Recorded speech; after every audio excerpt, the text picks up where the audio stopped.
این ویدیوی من برای اون نفرانی هست که وقتی خطا یک برادر را میبینن، اشتباه یک خواهر را میبینن، به جای او را اصلاح بکنن در اینترنت در دیگر جاها را پخش میکنن.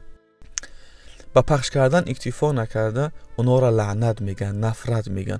اونقدر به یک احساسات های بدبینی نسبت یک مسلمانان صحبت میکنن که گویا که 100 صحابه را کشته باشه یا اینکه یک کار کرده باشه که دیگر لایق بخشیدن نیست.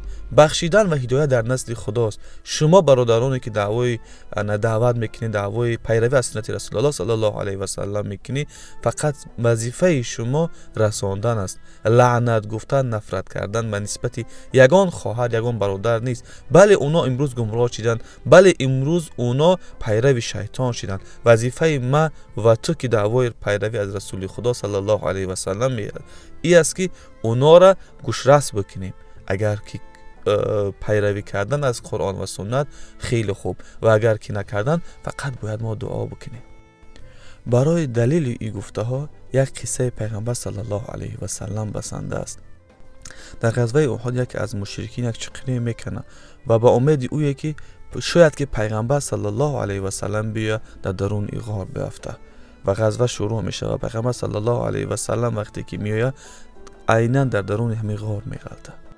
دندانه مبارک رسول الله صلی الله علیه و سلم میشکنه و در سرش یک کلاه آهنی داشت. اون کلاه وقتی که میخواد از جاش بخیزه، در زمین این قدر عذاب و مشقت اوش مشتک بود از تاری سرش به شمشیر یک تای دیگه میزنه، خون از همه جاش جاری میشوند.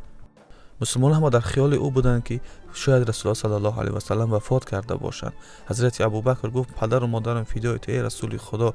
داخل شد و خواست بیرونش بکنه، از محبت شفقت نتونست کاره. ابو عبیده داخل بشید. خلاص اونقدر سخت زده بودند که آهن در درون سر پیغمبر صلی الله علیه و سلم در آمده بود. وقتی که میخواستن آهن بیرون بکنن چقدر عذاب و مشقت کشیدن.